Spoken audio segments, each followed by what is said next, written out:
আসসালামু আলাইকুম রহমতুল্লাহ। আমি অ্যাডভোকেট মাসুদুর রহমান বোনাফাইড ল একাডেমির পক্ষ থেকে আপনাদের জানাই স্বাগতম। এলএলবি ফাইনাল পরীক্ষার্থীদের জন্য আজ আমি আলোচনা করব ফৌজদারি কার্যবিধি। ফৌজদারি কার্যবিধি থেকে আপনাদের পরীক্ষায় আসার মতো কতিপয় গুরুত্বপূর্ণ প্রশ্ন আমি আলোচনা করব। আমরা বিগত সালের প্রশ্নগুলো বিশ্লেষণ করে আপনাদের জন্য সাজেশন প্রস্তুত করেছি। সেই সাজেশন থেকে আমি কয়েকটি প্রশ্ন আলোচনা করব।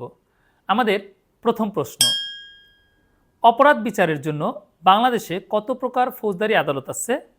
প্রত্যেকটি আদালতের গঠন, এখতিয়ার এবং দণ্ড প্রদানের ক্ষমতা সমূহ আলোচনা করো। ফৌজদারি কার্যবিধি 1898 ধারা 6 আমরা দেখতে পাই যে সুপ্রিম কোর্ট ব্যতীত দুই ধরনের ফৌজদারি আদালত থাকবে। একটা হচ্ছে দায়রা আদালত আর একটা হচ্ছে ম্যাজিস্ট্রেট আদালত। দায়রা আদালতে আবার 3 শ্রেণীর বিচারক থাকবে: দায়রা জজ, অতিরিক্ত দায়রা জজ এবং যুগ্ম দায়রা জজ। আবার ম্যাজিস্ট্রেটকে দুই ভাগে ভাগ করা যায়। একটা হচ্ছে জুডিশিয়াল ম্যাজিস্ট্রেট আর একটা হচ্ছে এক্সিকিউটিভ ম্যাজিস্ট্রেট। যেহেতু বিচার কার্যক্রম পরিচালনা করে জুডিশিয়াল ম্যাজিস্ট্রেট, তো আমরা আলোচনা করব এখন জুডিশিয়াল ম্যাজিস্ট্রেট নিয়ে। জুডিশিয়াল ম্যাজিস্ট্রেট আবার 4 প্রকার: চিফ জুডিশিয়াল ম্যাজিস্ট্রেট, প্রথম শ্রেণীর ম্যাজিস্ট্রেট, দ্বিতীয় শ্রেণীর ম্যাজিস্ট্রেট এবং তৃতীয় শ্রেণীর ম্যাজিস্ট্রেট। আবার মেট্রোপলিটন এরিয়াতে আমরা দেখতে পাই যে চিফ জুডিশিয়াল ম্যাজিস্ট্রেটের পাশাপাশি চিফ মেট্রোপলিটন ম্যাজিস্ট্রেট থাকেন এবং প্রথম শ্রেণীর ম্যাজিস্ট্রেটের পাশাপাশি মেট্রোপলিটন ম্যাজিস্ট্রেট থাকে। মেট্রোপলিটন এরিয়াতে মেট্রোপলিটন ম্যাজিস্ট্রেট হচ্ছে সর্বনিম্ন এখতিয়ার সম্পন্ন।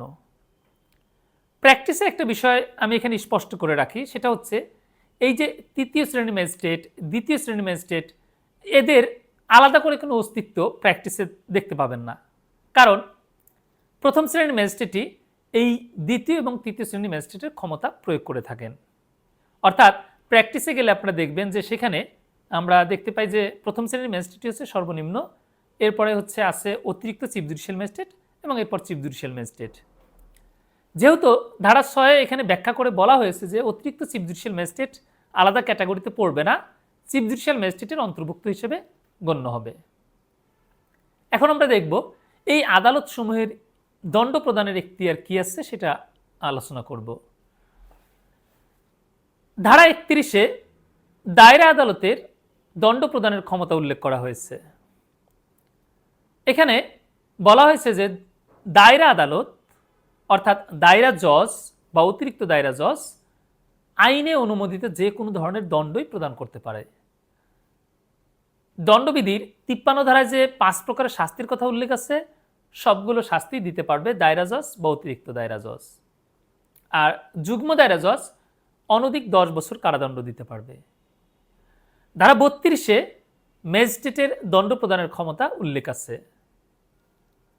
প্রথম শ্রেণীর ম্যাজিস্ট্রেট 5 বছর কারাদণ্ড দিতে পারবে, 5 লক্ষ টাকা অর্থদণ্ড প্রদানের আদেশ দিতে পারবে। দ্বিতীয় শ্রেণীর ম্যাজিস্ট্রেট 3 বছর কারাদণ্ড দিতে পারবে এবং 3 লাখ টাকা জরিমানা প্রদানের আদেশ দিতে পারবে। আর তৃতীয় শ্রেণীর ম্যাজিস্ট্রেট 2 বছর কারাদণ্ড দিতে পারবে এবং 2 লাখ টাকা জরিমানা প্রদানের আদেশ দিতে পারবে। এই অংশটুকু কিন্তু সম্প্রতি পরিবর্তন হয়েছে, অর্থাৎ 2025 সালে। এই কারণে এটা আপনারা ভালো করে গুরুত্ব দিয়ে মনে রাখবেন। অনেক বইতে কিন্তু দেখবেন যে পূর্ণ তথ্য আছে, অর্থাৎ আগের যে এখতিয়ার সেটা উল্লেখ করা আছে। খেয়াল করবেন, এটা হচ্ছে আদালতের নতুন এখতিয়ার, অর্থাৎ দণ্ড প্রদানের ক্ষেত্রে অর্থদণ্ডের যে সীমা সেটা বাড়ানো হয়েছে।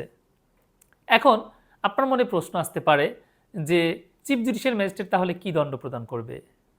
চিফ জুডিশিয়াল ম্যাজিস্ট্রেটের আলাদা করে কোনো ধারায় উল্লেখ করা নেই সাধারণ ক্ষমতা। এক্ষেত্রে প্রথম শ্রেণীর ম্যাজিস্ট্রেট যে 5 বছর কারাদণ্ড দিতে পারে, একজন চিফ জুডিশিয়াল ম্যাজিস্ট্রেটও সেই 5 বছর কারাদণ্ডই দিতে পারবে। তবে বিশেষ বিধান আছে। সেই বিশেষ বিধান বোঝার আগে আমরা আরেকটি বিষয় বুঝে রাখি, সেটা হচ্ছে দণ্ড প্রদানের ক্ষমতা নিয়ে আমরা এতক্ষণ আলোচনা করলাম, আর এখন আমি আলোচনা করব বিচার করার ক্ষমতা। অর্থাৎ যে দণ্ড প্রদান করতে পারবে 5 বছর পর্যন্ত দেখলাম আমরা, প্রথম শ্রেণীর ম্যাজিস্ট্রেট, দ্বিতীয় শ্রেণীর ম্যাজিস্ট্রেট, তৃতীয় শ্রেণীর ম্যাজিস্ট্রেট, ধাপে ধাপে দেখলাম। কিন্তু বিচার করার এখতিয়ার বিষয়ে কিন্তু আমি এখনো কোনো আলোচনা করিনি। তার মানে বিচার করার এখতিয়ারটা আলাদা, আর সেটা নির্ভর করবে হচ্ছে আমাদের ফৌজদারি কার্যবিধির 2য় তফসিলের 8ম কলামে উল্লেখ আছে কোন অপরাধ কোন আদালত বিচার করবে। তার মানে বিচারিক এখতিয়ারটা আমরা শিডিউল বা তফসিলে পাবো। তবে ধারাতেও আলোচনা করা আছে 29-এর সি ধারাতে, সেখানে বিশেষ বিধান, 28-এ হচ্ছে সাধারণ বিধান যেখানে বলা আছে যে শিডিউল অনুসারে বিচার করা হবে, আর 29-এর সিতে বলছে যে বিশেষ ক্ষমতা পেলে চিফ জুডিশিয়াল ম্যাজিস্ট্রেট যাবজ্জীবন কারাদণ্ডযোগ্য অপরাধের বিচার করতে পারে, আর প্রথম শ্রেণীর ম্যাজিস্ট্রেট 10 বছর কারাদণ্ডযোগ্য অপরাধের বিচার করতে পারে। এটা হচ্ছে বিশেষ ক্ষমতা পেলে। আবার 33-এর এই ধারা অনুযায়ী এই বিশেষ ক্ষমতা পেয়ে এই চিফ জুডিশিয়াল ম্যাজিস্ট্রেট বা প্রথম শ্রেণীর ম্যাজিস্ট্রেট শাস্তি দিতে পারবে 7 বছর। তাহলে বিচার করতে পারবে হচ্ছে চিফ জুডিশিয়াল ম্যাজিস্ট্রেট পারবে যাবজ্জীবন কারাদণ্ডযোগ্য অপরাধের, আর প্রথম শ্রেণীর ম্যাজিস্ট্রেট পারবে 10 বছর কারাদণ্ডযোগ্য অপরাধের, কিন্তু শাস্তি দেওয়ার ক্ষেত্রে এটা হবে 7 বছর। এই বিষয়টা অনেকের কাছে একটু জটিল মনে হয়, বিচার করার ক্ষমতা এত, দণ্ড প্রদানের ক্ষমতা কেন কম? বিষয়টা হচ্ছে এরকম যে দণ্ড প্রদানের ক্ষমতা কম রাখা হয়েছে যদি কোনো কারণে এই ম্যাজিস্ট্রেটের কাছে মনে হয় যে কোনো ব্যক্তিকে, কোনো অভিযুক্ত ব্যক্তিকে এর চেয়ে বেশি শাস্তি দেওয়া দরকার, তাহলে তিনি সেই মামলাটি উচ্চ আদালতে পাঠিয়ে দিবেন। তাহলে chief judicial magistrate, first class magistrate যখন বিশেষভাবে ক্ষমতাপ্রাপ্ত হয় তখন তারা দিতে পারে 7 বছর কারাদণ্ড, আর তাদের সাধারণ ক্ষমতা হচ্ছে 5 বছর কারাদণ্ড, যেটা 32 ধারাতে আলোচনা করা হয়েছে। আমরা প্রথম প্রশ্নে দেখলাম যে আদালতের শ্রেণী বিভাগ এবং আদালত কী ধরনের শাস্তি দিতে পারে এবং আদালতের বিচার করার ক্ষমতা কীরকম সেটা আমরা আলোচনা করলাম। আমরা দ্বিতীয় প্রশ্ন আলোচনা করব এখন। কখন একজন ব্যক্তির বিরুদ্ধে একাধিক অপরাধের অভিযোগে একই বিচার সম্পন্ন করা যায়? অর্থাৎ একজন ব্যক্তির বিরুদ্ধে কখন একাধিক অভিযোগের বিচার একই সাথে করা যাবে, জয়েন্ট ট্রায়াল যেটাকে বলা হয়। এটা আমরা দেখতে পাই যে ফৌজদারি কার্যবিধি 234 ধারা, 235 ধারা উল্লেখ করা আছে। যেমন 234 ধারা বলা হয়েছে কোনো ব্যক্তি যদি একই ধরনের অপরাধ 1 বছরের মধ্যে একাধিকবার করে সেক্ষেত্রে 3টি অপরাধের বিচার একসাথে করা যাবে। খেয়াল করবেন, সেম কাইন্ডের অফেন্স, অর্থাৎ একই ধরনের অপরাধ যদি কেউ 1 বছরের মধ্যে একাধিকটা করে, তার মানে একাধিকবার করে, তাহলে 3টে অপরাধের একসাথে বিচার করা যাবে। যেমন একজন ব্যক্তি জানুয়ারি মাসে কারো বাড়িতে চুরি করলো, আবার মার্চ মাসে গিয়ে কারো বাড়ি থেকে চুরির চেষ্টা করলো, আবার আপনার নভেম্বর মাসে আপনার চোরাই মাল গ্রহণ করলো। এই যে অপরাধগুলো, এগুলো সব সেম কাইন্ডের অফেন্স, একই ধরনের অপরাধ। এই একই ধরনের অপরাধ হয় এগুলোর বিচার সম্পন্ন করা যাবে একসাথেই, যেটাকে বলে একসাথে চার্জ গঠন করে একসাথে বিচার করা যাবে। তাহলে খেয়াল করে দেখেন, এই 234 ধারা মূলত সীমাবদ্ধ করেছে 3টা পর্যন্ত, অর্থাৎ 3টা অপরাধের বিচার একসাথে করা যায়। আর 235 ধারায় যেখানে বলা হয়েছে যে যখন একাধিক অপরাধের একসাথে বিচার করা যাবে, কখন? যেমন সেম ট্রানজ্যাকশনে একাধিক অপরাধ সংঘটিত হলে সবগুলো অপরাধের বিচার একসাথে করা যাবে। এই সেম ট্রানজ্যাকশন বা একই কার্যধারায় এটা কীরকম? আপনার বন্ধুকে থানায় ধরে নিয়ে গেল, আপনি আপনার বন্ধুকে ছিনিয়ে আনার জন্য, থানা থেকে ধরে আনার জন্য, নিয়ে আসার জন্য আপনি কি করলেন? থানায় প্রবেশ করলেন আপনার সাঙ্গপাঙ্গ নিয়ে, আপনি অনধিকার প্রবেশ অপরাধ করেছেন। তারপর থানার রুমে গিয়ে ভাঙচুর করলেন, ওসি সাহেবকে মারধর করলেন, তারপর কনস্টেবলকে মারধর করলেন এবং থানা থেকে একটি ল্যাপটপ চুরি করে আনলেন। এই যে সেম ট্রানজাকশনে অনেকগুলো অপরাধ হয়েছে, অনধিকার প্রবেশ করেছেন, বন্ধুকে জোরপূর্বক ছিনিয়ে নিয়ে এসেছেন, তারপর ওসিকে মারধর করেছেন, তারপর কনস্টেবলকে মারধর করেছেন, তারপর ল্যাপটপ চুরি করেছেন। দেখেন সেম ট্রানজাকশনে অনেকগুলো অপরাধ, এই সবগুলো অপরাধের বিচার একসাথে করা যাবে। এখানে খেয়াল করে দেখেন কোনো লিমিটেশন নেই যে এতগুলো অপরাধ। এখানে মূল বিষয়টা কি? সেম ট্রানজাকশনে যখন অনেকগুলো অপরাধ সংঘটিত হবে সবগুলো অপরাধের বিচার একসাথে করা যাবে। একই রকমভাবে যে কিছু কিছু কাজ আছে দণ্ডবিধির 2টো সংজ্ঞার অধীনে পড়ে, তখন আপনার 2টো ধারাতেই চার্জ গঠন করে একসাথে বিচার করা যাবে। যেমন আপনি কাউকে ধাক্কা দিলেন, এতে সে কি হতে পারে? আঘাত পেতে পারে, এটা হবে হার্ট। আবার যদি এরকম হয় যে এই যে আপনি কাউকে ধাক্কা দিলেন, এটা ক্রিমিনাল ফোর্স, অপরাধমূলক বল প্রয়োগ হতে পারে। তো এক্ষেত্রে কী হবে? 2টো ধারাতে চার্জ গঠন করে একসাথে বিচার করা যাবে। আমরা দেখলাম যে কখন একজন ব্যক্তির বিরুদ্ধে একাধিক অপরাধে একসাথে বিচার করা যায়। আমরা আমাদের পরবর্তী প্রশ্ন আলোচনা করব। পরবর্তী প্রশ্ন হচ্ছে, একজন ব্যক্তি কখন একটি অপরাধে অভিযুক্ত হয়ে স্বতন্ত্র অপরাধে দণ্ডিত হতে পারে যদিও তার বিরুদ্ধে সেই অপরাধের অভিযোগ গঠন করা হয়নি? তার মানে চার্জ গঠন করা হয়েছে একটি ধারায়, কিন্তু তাকে শাস্তি দেওয়া হচ্ছে অন্য ধারায়। এটা কখন সম্ভব? আমরা ফৌজদারি কার্যবিধির 237 এবং 238 ধারাতে এই সুযোগ দেখতে পাই।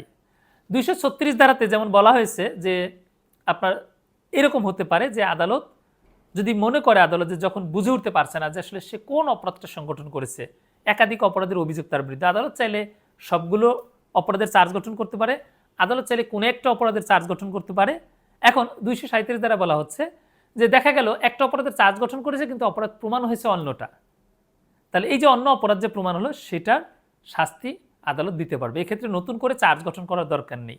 যেমন চার্জ গঠন করা হয়েছে চুরির, কিন্তু পরবর্তীতে দেখা গেল সে চুরি করেনি, সে হচ্ছে অনধিকার প্রবেশ করেছে, এই যে ক্রিমিনাল টেসপাস করেছে, এটা একটা অপরাধ। এই ক্রিমিনাল টেসপাস অপরাধের জন্য তাকে শাস্তি দিতে গেলে নতুন করে আর চার্জ গঠন করার দরকার নেই। চার্জ গঠন করা হয়েছে চুরির, প্রমাণ হয়েছে অন্য অপরাধ, যেটা প্রমাণ হবে সেই অপরাধে শাস্তি দেওয়া যাবে। অর্থাৎ এক অপরাধে চার্জ গঠন করে যদি অন্য অপরাধ প্রমাণিত হয় সেক্ষেত্রে শাস্তি দেওয়ায় কোনো বাধা নেই। এলএলবি ফাইনাল পরীক্ষার্থীগণ, আমি আলোচনা করছি ফৌজদারি কার্যবিধি। বোনাফাইড ল একাডেমি আপনাদের জন্য একটি কোর্সের আয়োজন করেছে যার ক্লাস শুরু হবে হচ্ছে 10 মে থেকে। কোর্স ফি হচ্ছে 8,000 টাকা। তবে আপনি যদি 15 এপ্রিলের মধ্যে ভর্তি হন তাহলে আপনি পাচ্ছেন দারুণ একটি সুযোগ, মাত্র 5,000 টাকা দিয়ে আপনি এই কোর্সটি করতে পারবেন। এবং এই কোর্সে ভর্তি হলে আপনি পাচ্ছেন বোনাফাইড ল একাডেমি কর্তৃক প্রকাশিত যে হ্যান্ডনোট, সেটা সম্পূর্ণ ফ্রি। তার মানে 5,000 টাকা দিয়ে আপনি পাচ্ছেন সম্পূর্ণ কোর্স এবং হ্যান্ডনোট। আবার এই কোর্সে ক্লাস থাকছে প্রায় 35টি, অর্থাৎ 35টি ক্লাস করতে পারবেন। ক্লাসগুলো সব জুম মিটিং হবে অনলাইনে এবং সবগুলো ক্লাস আবার রেকর্ড করাও থাকবে। আপনি চাইলে সেই ক্লাসগুলো বারবার শুনতে পারবেন। তাহলে এই যে আপনার সুযোগ সুবিধাগুলো, এগুলো পেতে চাইলে আপনাকে ভর্তি হতে হবে 15 এপ্রিলের মধ্যে। খেয়াল রাখবেন, 15 এপ্রিলের মধ্যে ভর্তি হলে আপনি পাচ্ছেন মাত্র 5,000 টাকা দিয়ে এই কোর্সটি করার সুযোগ। আর আপনি যদি আমাদের হ্যান্ড নোট সংগ্রহ করতে চান, অর্থাৎ আপনি কোর্স করতে চাচ্ছেন, আপনি শুধু হ্যান্ড নোট নিতে চাচ্ছেন, বাংলাদেশের যে কোনো প্রান্ত থেকে আপনি আমাদের সাথে যোগাযোগ করে এই হ্যান্ড নোট সংগ্রহ করতে পারবেন। আমরা কুরিয়ার সার্ভিসের মাধ্যমে আপনাদেরকে হ্যান্ড নোট প্রোভাইড করব। এলএলবি ফাইনাল পরীক্ষার্থীগণ, আমি আলোচনা করছি ফৌজদারি কার্যবিধি। আগামী পরীক্ষাতে ফৌজদারি কার্যবিধি থেকে যে সকল প্রশ্ন আসতে পারে আমরা সেরকম প্রশ্ন নির্ধারণ করেছি, অর্থাৎ আপনাদের জন্য সাজেশন প্রস্তুত করেছি। সেই সাজেশনের আলোকে আমি বেশ কিছু প্রশ্ন এখন আলোচনা করছি। আমাদের পরবর্তী প্রশ্ন, আপিলের অধিকার আইন কর্তৃক সৃষ্ট ব্যাখ্যা করো। এটা আপনি সুনির্দিষ্ট করে কোনো ধারাতে পাবেন না, কিন্তু এই বাক্যটি খুবই গুরুত্বপূর্ণ। ফৌজদারি কার্যবিধির আলোকে আমরা বলতে পারি যে আপিল তখনই দায়ের করা যায় যখন আইনে বলা থাকে। আর এটা ফৌজদারি কার্যবিধির 404 ধারাতে আপনি কিছুটা ইঙ্গিত পাবেন। 404 ধারা বলা হয়েছে এই অধ্যায়ের, অর্থাৎ যে অধ্যায় 404 থেকে শুরু হয়েছে 431 পর্যন্ত, এই অধ্যায়ে যে সকল জায়গায় আপিলের বিধান করা আছে কেবল সেই সকল ক্ষেত্রে আপিল দায়ের করা যাবে, অন্য কোনো ক্ষেত্রে আপিল দায়ের করা যাবে না। যার দরুন বলা হয় যে আপিলের অধিকার আইন কর্তৃক সৃষ্ট। আইনে যদি আপিলের অধিকার দেওয়া না থাকে তাহলে আপনি আপিল দায়ের করতে পারেন না। রিভিশনের ক্ষেত্রে কিন্তু বিষয়টা আবার এরকম না। রিভিশনে কি হয়, যখন আপিল দায়েরের সুযোগ থাকে না তখন রিভিশন দায়ের করা যায়, কিন্তু আপিল কখন করতে হয়, যখন আইনে স্পষ্ট করে বলা থাকে। যেমন খালাসের বিরুদ্ধে আপিল, দণ্ডের বিরুদ্ধে আপিল, অপর্যাপ্ত কারাদণ্ডের বিরুদ্ধে আপিল, প্রত্যেকটা বিষয় কিন্তু স্পষ্ট করা আছে। যদি কোনো একটা আদেশের বিরুদ্ধে আপিলের কোনো বিষয় বলা না থাকে আপনি সেক্ষেত্রে আপিল দায়ের করতে পারবেন না, কারণ আপিল এমন কোনো বিষয় না যে আদালত তার ক্ষমতা বলে আদালত তার এখতিয়ার প্রয়োগ করে এই সিদ্ধান্ত দিবে। বরঞ্চ আপিল আইনগতভাবে সৃষ্ট অধিকার এবং আইনে উল্লেখ থাকলেই কেবল কি করা যায়, আপিল দায়ের করা যায়। আমাদের পরবর্তী প্রশ্ন, কিভাবে আদালতে আপিল দায়ের করা হয়? যদি আসামিকে খালাস দেওয়া হয় তাহলে ক্ষতিগ্রস্ত পক্ষের প্রতিকার কি? আপিল দায়ের করার ক্ষেত্রে পিটিশন আকারে আপনি আপিলটি দায়ের করতে পারবেন, অর্থাৎ ফৌজদারি আপিল দায়ের করতে হয় পিটিশন আকারে। আর এই যদি এরকম হয় যে কোনো আসামিকে খালাস দেওয়া হয়েছে তাহলে আপনি ফৌজদারি কার্যবিধি 417 ধারা অনুযায়ী আপনি আপিল দায়ের করার অধিকারী। এক্ষেত্রে দুই ধরনের মামলাতে, অর্থাৎ সিআর মামলা এবং জিআর মামলা, দুই মামলাতেই আপিল দায়ের করা যায়। সিআর মামলা কি আর জিআর মামলা কি সংক্ষিপ্তভাবে বলছি। সিআর মামলা কমপ্লেইন রেজিস্টার কেস, যেটা হচ্ছে আপনি আদালতে গিয়ে দায়ের করেছেন বাদী হয়ে। আর আরেকটা হচ্ছে জিআর মামলা জেনারেল রেজিস্টার কেস, যেটা আপনি থানায় দায়ের করেছেন। থানায় মামলা দায়ের করলে সাধারণত বাদী হয়ে যায় রাষ্ট্র, আর যখন আপনি আদালতে মামলা দায়ের করবেন তখন আপনি নিজেই বাদী। তার মানে দুটো মামলার কিন্তু এখানে বড় ধরনের তারতম্য আছে। তো সেই সিআর মামলাতে যদি এরকম হয় যে কোনো আদেশ দেয়, সেই আদেশ কি আদেশ? খালাস আদেশ। সিআর মামলাতে যদি এরকম আসামিকে খালাস দিয়ে দেয় তাহলে আপনি আপিল দায়ের করতে পারবেন, আপনি একজন বাদী বা কমপ্লেইন্যান্ট, অভিযোগকারী। আর যদি এরকম হয় যে জিআর মামলাতে থানায় যে মামলা দায়ের করছে সেই মামলা যদি কোনো আসামিকে খালাস দেওয়া হয় তাহলে আপিল দায়ের করবে পাবলিক প্রসিকিউটর, পিপি, এবং এক্ষেত্রে পাবলিক প্রসিকিউটর আপিল দায়ের করতে পারবে 2 বার। আর সিআর মামলার ক্ষেত্রে আপিল দায়ের করা যায় 1 বার। তাহলে খালাস আদেশ দিলে ফৌজদারি কার্যবিধির 417 ধারা অনুযায়ী আপিলের বিধান আছে এবং এক্ষেত্রে সিআর এবং জিআর উভয় মামলায় আপিল দায়ের করা যায়।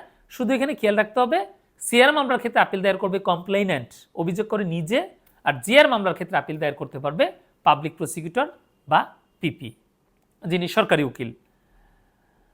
এরপরে আমরা আলোচনা করব আমাদের পরবর্তী প্রশ্ন, একটি এফআইআর মামলায় সংবাদদাতা কি আপিল করতে পারে?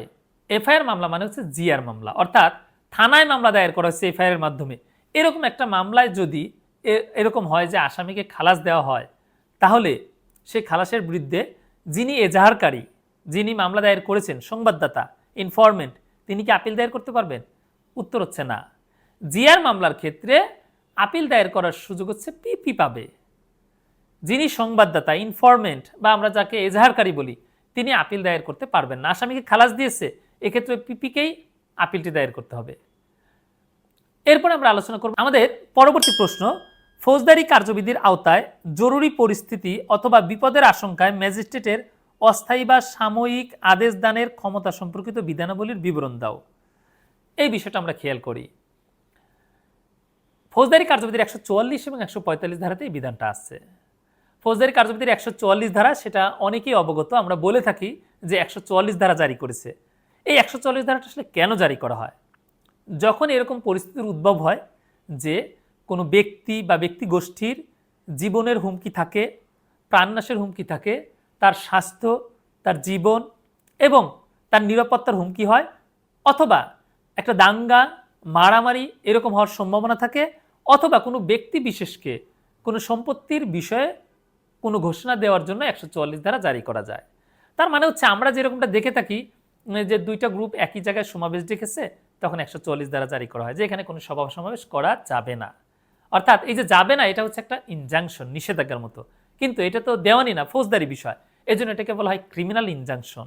আর এই আদেশটা দিতে পারে হচ্ছে ডিস্ট্রিক্ট ম্যাজিস্ট্রেট এবং এক্সিকিউটিভ ম্যাজিস্ট্রেট। খেয়াল রাখবেন, ডিসিকে ডিস্ট্রিক্ট ম্যাজিস্ট্রেট বলা হয়, আর এক্সিকিউটিভ ম্যাজিস্ট্রেট হচ্ছে ইওনো, উপজেলা নির্বাহী অফিসার। তো ওনারা এই আদেশগুলো দিতে পারেন, 144 ধারার আদেশ। তবে খেয়াল রাখবেন, এই 144 ধারার আদেশ আবার মেট্রোপলিটন এরিয়াতে প্রযোজ্য না।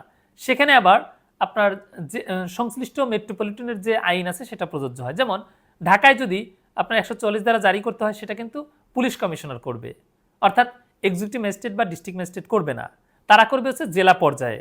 যেমন মানিকগঞ্জ জেলায় 144 ধারা জারি করতে হলে এক্সিকিউটিভ ম্যাজিস্ট্রেট অথবা ডিস্ট্রিক্ট ম্যাজিস্ট্রেটকে করতে হবে। 144 ধারার এই আদেশ সাধারণত কার্যকর থাকে 2 মাস, অর্থাৎ এটা হচ্ছে ইমার্জেন্সি কারণেই মূলত দেওয়া হয়।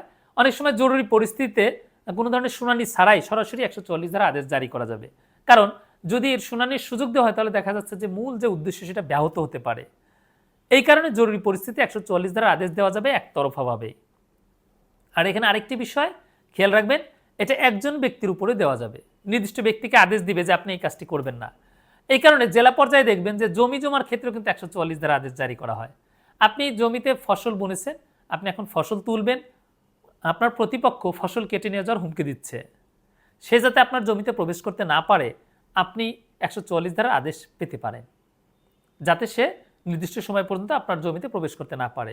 তার মানে 144 ধারার যে বিধানটা, এটা হচ্ছে সম্পূর্ণ আপনার শান্তি রক্ষার জন্য, আপনার হচ্ছে যাতে কোনো দাঙ্গা হাঙ্গামা বা কোনো অপরাধ সংগঠিত হতে না পারে সেটার জন্য একটা প্রিভেন্টিভ একটা অ্যাকশন, প্রতিরোধমূলক একটা ব্যবস্থা। এরপর আমরা আলোচনা করি 145, যেখানে বলা হয়েছে কোনো ল্যান্ড ওয়াটার বাউন্ডারিজ, অর্থাৎ জমি, তারপর হচ্ছে পানি এবং জমির সীমানা নিয়ে যদি কোনো বিরোধ থাকে, সেক্ষেত্রে এই বিরোধের সংবাদ যদি আপনার কোনো মাধ্যমে এক্সিকিউটিভ ম্যাজিস্ট্রেট অথবা ডিস্ট্রিক্ট ম্যাজিস্ট্রেট পায়, অথবা কোনো পুলিশ রিপোর্টের ভিত্তিতে পায়, তাহলে এক্সিকিউটিভ ম্যাজিস্ট্রেট অথবা ডিস্ট্রিক্ট ম্যাজিস্ট্রেট সেখানে 145 ধারা আদেশ জারি করবেন এবং মূলত তিনি নির্ধারণ করবেন যে কে দখলের অধিকারী। অর্থাৎ 145 ধারায় মূল বিষয়টা হচ্ছে দখল নিয়ে। আমরা অনেক সময় দেখি যে প্রত্যেকেরই এরকম প্রত্যেকের বলা যাবে না, অনেকেরই দেখা যায় যে প্রতিবেশীর সাথে ঝামেলা। কি নিয়ে ঝামেলা? এই যে রাস্তা নিয়ে ঝামেলা। প্রতিবেশী আমার জমিতে প্রবেশ করছে, আমি ঠেলে আবার প্রতিবেশীর জমিতে প্রবেশ করছি, এরকম ঘটনাটাই অহরহ ঘটে থাকে। তো এরকম ক্ষেত্রে আপনি কি করবেন? যখনই দেখা যাবে যে একটা ঝামেলা সৃষ্টি হতে পারে, সম্ভাবনা আছে, এখনো হয়নি কিন্তু হতে পারে, দুই পক্ষের মধ্যে অবস্থান এরকম, তার কোনো একটা পক্ষ চাইলে গিয়ে 145 ধারার পিটিশন কেস করতে পারে এক্সিকিউটিভ ম্যাজিস্ট্রেটের কাছে। অথবা অনেক সময় দেখা যায় যে পুলিশ রিপোর্ট দিতে পারে। পুলিশ কি করতে পারে? পুলিশ রিপোর্ট দিতে পারে। পুলিশ রিপোর্ট দিয়ে তারপর হচ্ছে এই বিষয়টা অবগত করতে পারে। এখন যাই করুক, সেখানে এক্সিকিউটিভ ম্যাজিস্ট্রেট অথবা ডিস্ট্রিক্ট ম্যাজিস্ট্রেট সে কি করবে? সে এই বিষয়ে শান্তি রক্ষার জন্য একটা আদেশ দিবে। আর এই ল্যান্ড ওয়াটার বাউন্ডারিজ, অর্থাৎ এই যে জমি তারপর পানির সীমানা নিয়ে যে বিরোধ হবে, সেই বিরোধটা কিন্তু শুধু এই তিনটা বিষয়ে সীমাবদ্ধ থাকবে না। এটা মৎস্য খামার, তারপর বাজার, তারপর জমির ফসল, তারপর হচ্ছে জমির যে ভাড়া বা খাজনা ইত্যাদি বিষয় নিয়েও যদি বিরোধের সম্ভাবনা থাকে, সেক্ষেত্রে কিন্তু এই 145 ধারায় পিটিশন কেস করা যায়। অর্থাৎ 144 এবং 145 ধারার মূল বিষয়টা হচ্ছে জরুরি পরিস্থিতিতে শান্তি রক্ষার জন্য প্রিভেন্টিভ একটা রিলিফ দেওয়া, নিরোধমূলক একটা ব্যবস্থা করা, যাতে এই অপরাধটা সংঘটিত হতে না পারে। এলএলবি ফাইনাল পরীক্ষার্থীগণ, আমি আলোচনা করছি ফৌজদারি কার্যবিধি। ফৌজদারি কার্যবিধি থেকে আমি কতিপয় গুরুত্বপূর্ণ প্রশ্ন ইতিমধ্যে আলোচনা করেছি, আরও কয়েকটি প্রশ্ন আলোচনা করব যেগুলো আপনাদের পরীক্ষায় আসার মতো, অর্থাৎ এই প্রশ্নগুলো আপনাদের জন্য খুবই গুরুত্বপূর্ণ। বিগত সালের প্রশ্নগুলো বিশ্লেষণ করে আমরা আপনাদের জন্য একটি সাজেশন প্রস্তুত করেছি। সেই সাজেশনের আলোকে আমি কতিপয় প্রশ্ন আপনাদের সামনে তুলে ধরলাম। আমরা আপনাদের জন্য একটি অনলাইন কোর্স চালু করেছি, যার ক্লাসগুলো হবে জুম মিটিংয়ে এবং রাতের বেলা হবে ক্লাসগুলো, এবং সবগুলো ক্লাস রেকর্ড করাও থাকবে। আপনি যদি কোনো কারণে ক্লাস মিস করেন, আপনি রেকর্ডিং শুনতে পারবেন, বারবার শুনতে পারবেন। ক্লাস শুরু হবে 10 মে থেকে। কোর্স ফি হচ্ছে 8,000 টাকা, 8,000। তবে আপনাদের জন্য বোনাফাইড ল একাডেমির পক্ষ থেকে আছে একটি দারুণ অফার। আপনারা যদি 15 এপ্রিলের মধ্যে ভর্তি হন, তাহলে আপনারা পাচ্ছেন মাত্র 5,000 টাকা দিয়ে এই কোর্সটি করার সুযোগ। অর্থাৎ সেক্ষেত্রে আর কোর্স ফি 8,000 টাকা হবে না, সেক্ষেত্রে হবে মাত্র 5,000 টাকা। আর এই 5,000 টাকা দিয়ে আপনি এই সম্পূর্ণ কোর্সটি করতে পারবেন। এবং আপনি যদি এই 15 এপ্রিলের মধ্যে ভর্তি হন, তাহলে আপনি এই 5,000 টাকা দিয়ে কোর্সটি সম্পন্ন করতে পারছেন। পাশাপাশি বোনাফাইড ল একাডেমি কর্তৃক প্রকাশিত যে হ্যান্ড নোট, সেটা সম্পূর্ণ ফ্রিতে পাবেন। আবার আপনি যদি শুধু হ্যান্ড নোটটি নিতে চান, সেক্ষেত্রেও বাংলাদেশের যে কোনো প্রান্ত থেকে কুরিয়ার সার্ভিসের মাধ্যমে আপনারা হ্যান্ড নোটটি সংগ্রহ করতে পারবেন। তাহলে ক্যাপশনে যে মোবাইল নাম্বার আছে, সেই নাম্বারে যোগাযোগ করে দ্রুত ভর্তি হয়ে যান। ইনশাল্লাহ আপনাদের যে বিষয়গুলো আমরা পড়াবো, অর্থাৎ সবগুলো সাবজেক্টে কিন্তু আমরা আলোচনা করব। যে এমন না যে শুধু সিআরপিসি পড়াবো আপনাদের, তা না। যতগুলো সাবজেক্ট আপনাদের পরীক্ষা আছে, সবগুলো সাবজেক্ট আমরা আলোচনা করব, এবং আমরা চেষ্টা করব সহজ সাবলীলভাবে আপনাদেরকে উদাহরণ দিয়ে দিয়ে বিষয়গুলো সুন্দর করে বুঝিয়ে দেওয়ার জন্য, যাতে আপনারা পরীক্ষায় ভালোভাবে কৃতকার্য হতে পারেন। এরপর আমরা আলোচনা করব আমাদের পরবর্তী প্রশ্ন। প্রাথমিক তথ্য বিবরণী ও নালিশ বলতে কি বুঝো? চার্জশিট ও ফাইনাল রিপোর্ট আলোচনা করো এবং উহাদের মধ্যে পার্থক্য দেখাও। ফৌজদারি মোকদ্দমার কোন পর্যায়ে প্রাথমিক তথ্য বিবরণী, নালিশি দরখাস্ত, চার্জশিট এবং ফাইনাল রিপোর্ট তৈরি করা হয়ে থাকে? তাহলে আমাদের প্রথমে আমরা এখানে আলোচনা করব প্রাথমিক তথ্য বিবরণী ও নালিশ, অর্থাৎ এফআইআর ও আপনার কমপ্লেইন্ট, এই দুটো বিষয় দেখি। ফার্স্ট ইনফরমেশন রিপোর্ট বা প্রাথমিক তথ্য বিবরণী। ফৌজদারি কার্যবিধির 154 ধারা অনুসারে আমলযোগ্য অপরাধ সংঘটিত হলে সেক্ষেত্রে যে কোনো ব্যক্তি থানার ভারপ্রাপ্ত কর্মকর্তার নিকট এই সংবাদ প্রেরণ করতে পারে। যদি মৌখিকভাবে সংবাদটি দেওয়া হয়, তাহলে থানার ভারপ্রাপ্ত কর্মকর্তা নিজে অথবা তার কোনো অধস্তন কর্মকর্তাকে দিয়ে তিনি এটা লিপিবদ্ধ করাবেন, যার নাম হচ্ছে অভিযোগ বা এজাহার। আর তারপর যখন এই অভিযোগ বা এজাহার একটা নির্দিষ্ট বইতে লিপিবদ্ধ করা হবে, প্রেসক্রাইব ফর্ম, যেমন হচ্ছে বিপি ফর্ম নং 27, এই বিপি ফর্ম নং 27-এ যখন লিপিবদ্ধ করা হবে, তখন সেটার নাম হয়ে যাবে এফআইআর, ফার্স্ট ইনফরমেশন রিপোর্ট। এটা পিআরবি অর্থাৎ পুলিশ রেগুলেশন অফ বেঙ্গলের 243 বিধি অনুসারে মূলত লিপিবদ্ধ করা হয়। আর এফআইআর কি থাকে? এই যে অভিযোগের যে সারমর্ম, সেটা থাকে, অর্থাৎ সংবাদদাতা কে, অভিযুক্ত ব্যক্তি কে, ঘটনা কখন ঘটেছে, তারপর হচ্ছে কি ধরনের অপরাধ সংঘটিত হয়েছে, সংক্ষিপ্তভাবে সব লেখা থাকবে। আর অভিযোগে থাকে বিস্তারিত। এটা হচ্ছে এফআইআর। এখন আসি কমপ্লেইন্ট কি। থানায় মামলা দায়ের করতে গেলে এজাহার বা অভিযোগের ভিত্তিতে এফআইআর হয়। পক্ষান্তরে আপনি যদি কোর্টে মামলা দায়ের করেন, তাহলে কোর্টের নিকট আপনাকে একটা অভিযোগ পেশ করতে হবে, এবং সেই অভিযোগটা হবে লিখিত অভিযোগ, কমপ্লেইন্ট। আপনি একজন আইনজীবীর কাছে যাবেন, একজন আইনজীবী আপনার ঘটনা শুনে সেটা অভিযোগ আকারে আদালতে পেশ করবে। এটা হচ্ছে কমপ্লেইন্ট। আমরা আমাদের এই প্রশ্নের পরবর্তী অংশ আলোচনা করব। চার্জশিট ও ফাইনাল রিপোর্ট আলোচনা করো এবং উহাদের মধ্যে পার্থক্য দেখাও। একটা মামলা যখন দায়ের করা হয়, জিআর মামলা, অর্থাৎ যখন থানায় একটা মামলা দায়ের করা হয়, থানার ভারপ্রাপ্ত কর্মকর্তা সেই মামলাটি তদন্ত করার জন্য একজনকে দায়িত্ব দিবেন, অর্থাৎ একজন পুলিশ অফিসারকে দায়িত্ব দিবেন। সাব ইন্সপেক্টরের নিচে না এরকম একজন পুলিশ অফিসার সাধারণত এই দায়িত্ব পান। তাকে বলা হবে তদন্তকারী কর্মকর্তা, অর্থাৎ ইনভেস্টিগেশন অফিসার। এই তদন্তকারী কর্মকর্তার দায়িত্ব হচ্ছে এই মামলার বিষয়গুলো তদন্ত করা, সাক্ষীদের সাক্ষ্য নিয়ে তারপর হচ্ছে সেটা বিষয়ে প্রতিবেদন পেশ করা। ফৌজদারি কার্যবিধির 173 ধারা অনুসারে এই প্রতিবেদন পেশ করা যায়। আর এই প্রতিবেদন হয়ে থাকে দুই ধরনের, অর্থাৎ পুলিশ রিপোর্ট দুই ধরনের হয়ে থাকে। একটা হচ্ছে ফাইনাল রিপোর্ট আর একটা হচ্ছে চার্জশিট। যদি অভিযুক্ত ব্যক্তির বিরুদ্ধে কোনো অপরাধের সত্যতা না পাওয়া যায়, যদি দেখেন যে না আসলে এটা তো নির্দোষ, অপরাধী নির্দোষ এবং তার বিরুদ্ধে কোনো অভিযোগ এর কোনো প্রাথমিক তথ্য প্রমাণ নেই, তাহলে ওই ব্যক্তিকে মামলা থেকে অব্যাহতি দেওয়ার জন্য ফাইনাল রিপোর্ট দিবে পুলিশ যে এই ব্যক্তির কোনো দোষ নেই বা এই মামলার ঘটনা সত্য নয়। পক্ষান্তরে যখন অভিযুক্ত ব্যক্তির বিরুদ্ধে আপনার অভিযোগের প্রাথমিক সত্যতা পাওয়া যায়, প্রাথমিকভাবে সাক্ষীদের বক্তব্যে আনুষঙ্গিক বিষয় মিলিয়ে, তখন ওই অভিযুক্ত ব্যক্তির বিচারের জন্য চার্জশিট দেওয়া হয়, অভিযোগপত্র, যে এই ব্যক্তি এই অপরাধ সংগঠন করেছে, তার বিচার করা হোক। তাহলে ফাইনাল রিপোর্ট মানে হচ্ছে আসামি দোষ করেনি, ঘটনা সত্য নয়, এরকম কিছু। আর চার্জশিট মানে হচ্ছে তার বিরুদ্ধে অভিযোগ প্রাথমিকভাবে প্রমাণিত, প্রাথমিক সত্যতা পাওয়া গেছে, এখন তার বিচার করা হোক। এই ফাইনাল রিপোর্ট আর চার্জশিটের এই ক্ষেত্রে আরেকটা বিষয় আমরা পার্থক্য দেখতে পাই, সেটা হচ্ছে ফাইনাল রিপোর্টের প্রকারভেদ আছে 5 প্রকার, কিন্তু চার্জশিটে এরকম কোনো প্রকারভেদ নেই। তবে দুটোই কে প্রদান করবে? দুটোই কিন্তু ওই তদন্তকারী কর্মকর্তাই প্রদান করবে। সিআরপিসির 173 ধারাতে এই ফাইনাল রিপোর্ট বা চার্জশিট এই শব্দদ্বয় নেই, কিন্তু আপনারা বিভ্রান্ত হবেন না। এটা মূলত পিআরবিতে উল্লেখ আছে, সিআরপিসিতে অর্থাৎ ফৌজদারি কার্যবিধিতে উল্লেখ আছে পুলিশ প্রতিবেদন, পুলিশ রিপোর্ট। কিন্তু সেটা সেই পুলিশ রিপোর্ট কি ফাইনাল রিপোর্ট না চার্জশিট, এই বিষয়টা কিন্তু সরাসরি উল্লেখ করা হয়নি। আমাদের প্রশ্নের পরবর্তী অংশ আমরা আলোচনা করব। পরবর্তী অংশ হচ্ছে ফৌজদারি মোকদ্দমার কোন পর্যায়ে প্রাথমিক তথ্য বিবরণী, নালিশি দরখাস্ত, চার্জশিট এবং ফাইনাল রিপোর্ট তৈরি করা হয়ে থাকে। ফৌজদারি মামলার যে ধাপ, একটা হচ্ছে প্রি ট্রায়াল স্টেজ, আর একটা হচ্ছে ট্রায়াল স্টেজ, আর একটা হচ্ছে পোস্ট ট্রায়াল স্টেজ। অর্থাৎ মামলা বিচারের আগে আমলির পর্যায়ে একটা ধাপ থাকে, তারপর মামলার বিচারের একটা পর্যায়ে থাকে এবং বিচার পরবর্তী পর্যায়ে থাকে। তো এখানে যে বিষয়গুলো আমি উল্লেখ করলাম, এই ফাইনাল রিপোর্ট, চার্জশিট, তদন্ত, যাবতীয় যে বিষয়গুলো আমি বললাম, এগুলো হচ্ছে মূলত প্রি ট্রায়াল স্টেজে। অর্থাৎ যখন মামলাটা দায়ের করা হয়, তারপর তদন্ত হয়, তারপর পুলিশ চার্জশিট দেয়, এগুলো সব প্রি ট্রায়াল স্টেজ। এই চার্জশিট দেওয়ার প্রেক্ষাপটেই পরবর্তীতে চার্জ গঠন করে আদালত বিচার শুরু করে। তার মানে প্রাক বিচার পর্ব বা বিচারের পূর্ব পর্যায়ে এই পদক্ষেপগুলো নেওয়া হয়ে থাকে। আমাদের পরবর্তী প্রশ্ন আমরা আলোচনা করব, প্রাথমিক তথ্য বিবরণী বলতে কি বুঝো, কে ইহা দায়ের করতে পারে, প্রাথমিক তথ্য বিবরণীর সাক্ষ্যগত মূল্য আলোচনা করো, কোন কোন ক্ষেত্রে কোনো পুলিশ অফিসার একজন ব্যক্তিকে বিনা ওয়ারেন্টে গ্রেপ্তার করতে পারে, পুলিশ অফিসার ব্যতীত অন্য কোনো ব্যক্তি কাউকে বিনা ওয়ারেন্টে গ্রেপ্তার করতে পারে কিনা। আমাদের প্রথম প্রশ্ন উত্তর এফআইআর কি, আমরা কিছুক্ষণ আগে বলেছি, এর জন্য সংক্ষিপ্তভাবে বলবো যে এফআইআর ফার্স্ট ইনফরমেশন রিপোর্ট, অর্থাৎ ফৌজদারি কার্যবিধির 154 ধারা অনুসারে যখন থানার ভারপ্রাপ্ত কর্মকর্তার নিকট আমলযোগ্য অপরাধের সংবাদ প্রদান করা হয়, থানার ভারপ্রাপ্ত কর্মকর্তা যখন সেটা নিজে লিখবেন অথবা তার অধস্তন কোনো কর্মকর্তা দিয়ে লেখাবেন, তারপর সেটা পড়ে শোনানো হবে কাকে? ইনফরমেন্ট বা সংবাদদাতাকে। সংবাদদাতা সেখানে স্বাক্ষর করবেন, এটা হবে এজাহার বা অভিযোগ।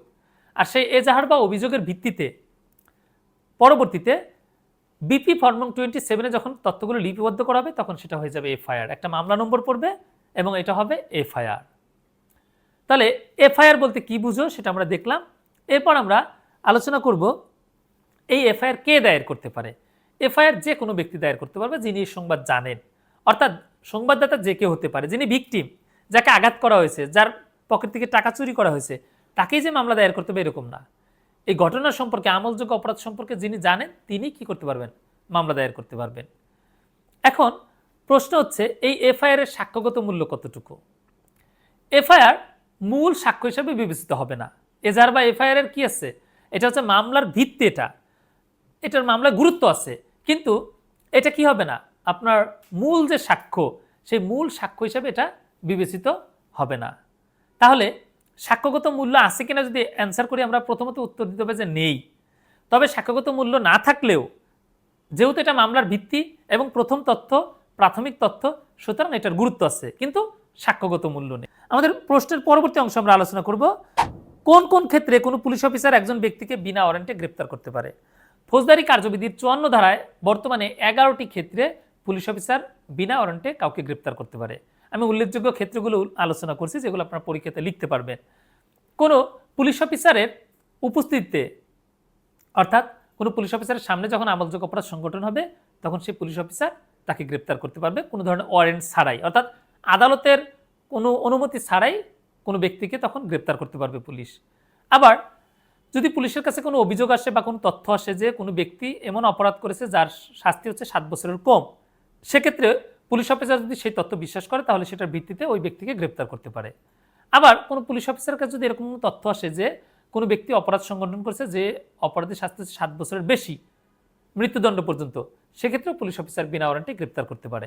আবার কোনো ব্যক্তির কাছে যদি কোনো ঘর ভাঙার সরঞ্জামাদি থাকে, কোনো লফুল এক্সকিউজ ছাড়াই, অর্থাৎ আইনগত কোনো অজুহাত ছাড়াই, যে শুধু ঘর ভাঙার যন্ত্রপাতি নিয়ে ঘোরাফেরা করে, তাহলে তাকে পুলিশ বিনা ওয়ারেন্টে গ্রেপ্তার করতে পারে। আবার কারো কাছে চোরাই মাল পেলে বা চোরাই মাল আছে সন্দেহ হলে, সেক্ষেত্রেও সেই ব্যক্তিকে গ্রেপ্তার করতে পারবে। আবার যদি এরকম হয় যে পুলিশের কাজে কেউ বাধা দেয়, অথবা আপনার হচ্ছে যদি এরকম হয় যে পুলিশ কাস্টডি থেকে কেউ পালিয়ে আসে, তাকেও বিনা ওয়ারেন্টে গ্রেপ্তার করা যায়। আবার আর্ম ফোর্স অর্থাৎ সেনাবাহিনী থেকে যদি কেউ পালিয়ে আসে, তাকেও বিনা ওয়ারেন্টে গ্রেপ্তার করা যাবে। আবার যদি কোনো ব্যক্তি প্রোক্লেইমড অফেন্ডার অর্থাৎ ঘোষিত অপরাধী হয়, তাকেও বিনা ওয়ারেন্টে গ্রেপ্তার করা যায়। আবার যদি এরকম হয় যে বাংলাদেশের বাইরে কোনো ব্যক্তি অপরাধ সংগঠন করে বাংলাদেশে এসেছে, তাকেও বিনা ওয়ারেন্টে গ্রেপ্তার করা যাবে। অন্য কোনো পুলিশ অফিসার যদি কোনো রিকুইজিশন দেয় যে অমুক ব্যক্তিকে গ্রেপ্তার করা দরকার, সেক্ষেত্রে সেই রিকুইজিশনের ভিত্তিতেও কি করা যাবে, ওই ব্যক্তিকে কোনো পুলিশ অফিসার ওয়ারেন্ট ছাড়াই গ্রেপ্তার করতে পারে। তো এই ধরনের অপরাধে আমরা দেখলাম যে হচ্ছে মূলত ওয়ারেন্ট ছাড়াই 54 ধারায় যে কোনো পুলিশ অফিসার গ্রেপ্তার করতে পারে। এখন প্রশ্ন হচ্ছে কোনো প্রাইভেট পারসন ওয়ারেন্ট ছাড়া কাউকে গ্রেপ্তার করতে পারে কিনা? উত্তর হচ্ছে পারে।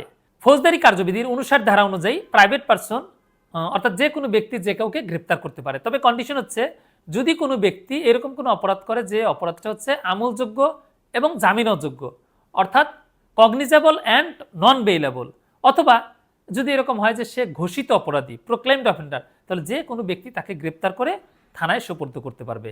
তার মানে প্রাইভেট পারসনের কিন্তু কি আছে, গ্রেপ্তারের ক্ষমতা আছে। তবে সেক্ষেত্রে দেখতে হবে সে কোন ধরনের অপরাধ সংগঠন করেছে, সে কন্ডিশনটা ফুলফিল করতে হবে যেটা 59 ধারাতে উল্লেখ করা আছে, তাহলে যে কোনো ব্যক্তি যে কাউকে গ্রেপ্তার করতে পারে।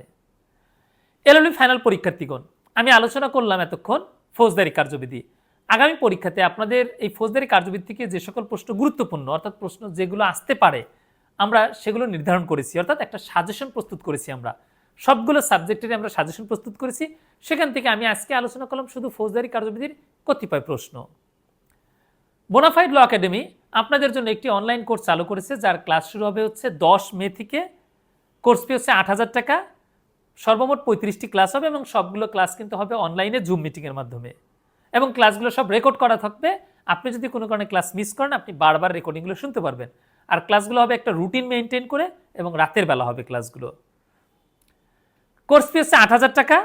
আপনি যদি 15 এপ্রিলের মধ্যে ভর্তি নিশ্চিত করেন, অর্থাৎ আপনি যদি 15 এপ্রিলের মধ্যে ভর্তি হন, তাহলে আপনি পাচ্ছেন দারুণ একটি অফার। মাত্র 5,000 টাকা দিয়ে আপনি এই কোর্সটি করতে পারবেন। আর ভর্তি হলে আপনি পাচ্ছেন বোনাফাইড ল একাডেমি কর্তৃক প্রকাশিত যে হ্যান্ডনোট এবং সাজেশন সম্পূর্ণ ফ্রিতে। অর্থাৎ এই হ্যান্ডনোট এবং সাজেশন আমরা ফ্রিতে দিব, এবং সেটা আলোকে আপনাদেরকে এই 35টি ক্লাসের মাধ্যমে আপনাদের সবগুলো সাবজেক্টেরই প্রস্তুতি সম্পূর্ণ করিয়ে দেবেন ইনশাল্লাহ। তাহলে আর দেরি না করে ক্যাপশনে যে মোবাইল নাম্বার আছে সেই নাম্বারে যোগাযোগ করে আপনারা ভর্তি হয়ে যাবেন ইনশাল্লাহ। কথা হবে, দেখা হবে ক্লাসে। ভালো থাকবেন সবাই। আল্লাহ হাফেজ।